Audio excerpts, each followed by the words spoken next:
Evening டைமில் tea காஃபியோட வச்சு சாப்பிட்ற மாதிரி முட்டையை வச்சு ஒரு சூப்பரான ஹெல்த்தியான ஸ்நாக்ஸ் எப்படி செய்யுதுன்னு பார்க்கலாமா. நான் வந்து 1/2 கிலோ சிக்கன் எடுத்துருக்கேம்மா. சிக்கன் வந்து எலும்பு இல்லாத பீஸாக வாங்கிக்கோங்க. சப்போஸ் எலும்பு இருந்ததுன்னா நீங்கள் எலும்பு வந்து எடுத்துருங்க.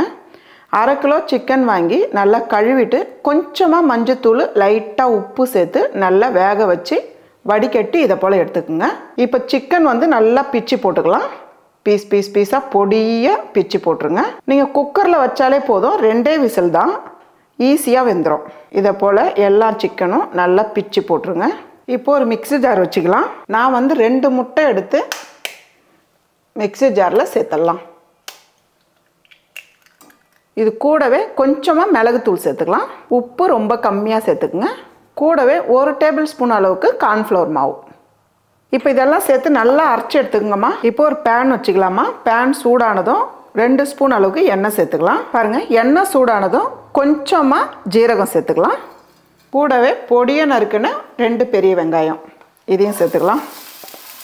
1 பச்சை மிளகா பொடியை நறுக்குனது இதையும் சேர்த்துக்கலாம். இப்போ இது 2 சேர்த்து நல்லா வதக்கிடுங்க. ஃபஸ்ட்டு பாருங்கம்மா, இந்த அளவுக்கு வதங்கி வரும்போது 1/2 டீஸ்பூன் அளவுக்கு இஞ்சி பூண்டு பேஸ்ட்டு சேர்த்துக்கலாம். பாருங்கள், இஞ்சி பூண்டு பேஸ்ட்டு சேர்த்து இந்த அளவுக்கு வதங்கினா போதும். இது கூடவே ஒரு 5 புதினா இலை இதையும் கட் பண்ணி சேர்த்துருங்க. புதினா இலை சேர்த்திங்கன்னா வாசனை ரொம்ப நல்லாயிருக்கும், சாப்பிட்றதுக்கும் டேஸ்ட்டு நல்லாயிருக்கும். நீங்கள் வந்து புதினா இலை இஷ்டப்பட்டால் சேர்த்துக்கலாம், இல்லைன்னா விட்டுடலாம். இதை சேர்த்து நல்லா ஒரு வதக்கிடுங்க. இந்த அளவுக்கு வதங்கினா போதும். இந்த டைமில் அடுப்பு தீயை குறைச்சிட்டு நம்ம மசாலா சேர்த்துக்கலாம். 1 டீஸ்பூன் மிளகாய்த்தூள் சேர்த்துக்கலாம். 1/2 டீஸ்பூன் அளவுக்கு மல்லித்தூள் சேர்த்துக்கலாம். 1/4 டீஸ்பூன் அளவுக்கு ஜீரகத்தூள் சேர்த்துக்கலாம். 1 டீஸ்பூன் கரம் மசாலா, மிளகுத்தூள் 1/2 டீஸ்பூன் சேர்த்துக்கலாம். இந்த டைமுக்கு கொஞ்சமாக உப்பு சேர்த்துக்குங்க. ஒரு 3 சிட்டிக்கு அளவு மஞ்சத்தூள். இப்போ இதெல்லாம் சேர்த்து நல்லா பரட்டிடுங்க. மிளகாய்த்தூள் வாசனை போகிற அளவுக்கு நல்லா 1 நிமிஷத்துக்கு நல்லா கிளறி விட்டுருக்கேன். இப்போ இந்த டைமில் நான் வந்து 2 உருளைக்கிழங்கு எடுத்து வேக வச்சு நல்லா பொடியை பிசைஞ்சு வச்சுருக்கேன்.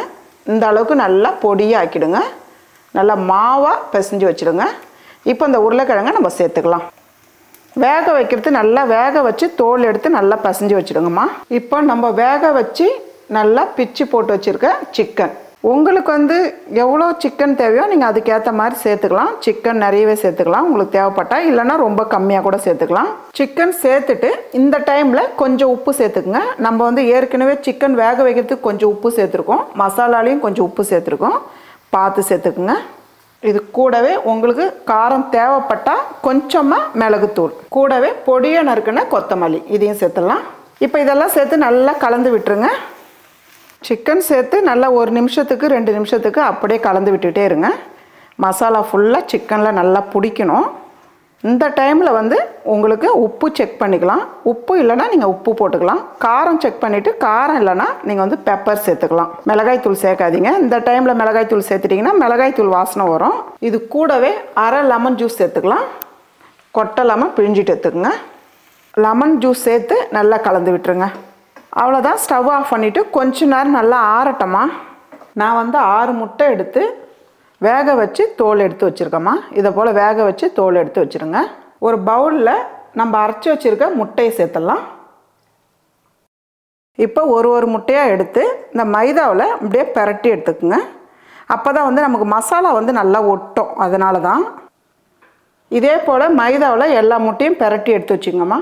பாருங்கள், சிக்கன் மசாலா வந்து நல்லா ஆறிடுச்சு. இப்போ வந்து கையில் வந்து நல்லா பிசைஞ்சிடுங்க.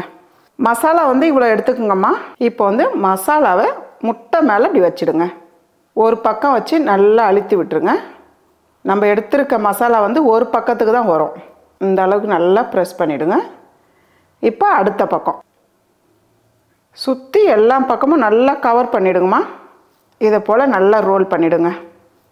இதே போல் மசாலாவை ஒரு முட்டையிலையும் ரெடி பண்ணி எடுத்து வச்சுக்கோங்க. ஒரு முட்டையாக எடுத்து நம்ம கலக்கி வச்சுருக்க முட்டையில் இதை பிரட்டி எடுத்துருங்க.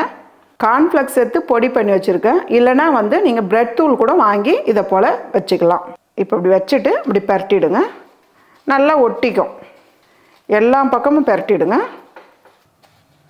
இதே போல் ஒரு பீஸாக எடுத்து நல்லா பிரட்டி எடுத்து வச்சுங்கம்மா. ஃபஸ்ட்டு இப்போ ஒரு கடாயில் பொரிக்கிற அளவுக்கு எண்ணெய் சேர்த்து நல்லா சூடாயிடணும். சூடானதுக்கு அப்புறம் அடுப்பு தீ வந்து மீடியமான அளவில் வச்சுடுங்க. இப்போ வந்து ஒரு பீஸாக எடுத்து கடாயில் நடுவில் சேர்த்துருங்க. இன்னொரு பீஸும் சேர்த்துட்றேன். நல்லா 4 பக்கமும் நல்லா திருப்பி விடுங்கம்மா. நல்லா ஒரு கோல்டன் கலராக வரணும். அது வரலாம் நல்லா திருப்பி விடுங்க. அடுப்பு தீ வந்து குறைச்சிடுங்க. அவ்வளோதான். இப்போ நம்ம எடுத்துடலாம். நல்ல ஒரு டேஸ்டான ஒரு டிஃப்ரெண்ட்டான ஸ்நாக்ஸ் ரெடி. இந்த வீடியோ உங்களுக்கு பிடிச்சிருந்தா லைக் பண்ணி ஷேர் பண்ணுங்கள். மறக்காமல் நம்ம சேனலை சப்ஸ்கிரைப் பண்ணி வச்சுக்கோங்க.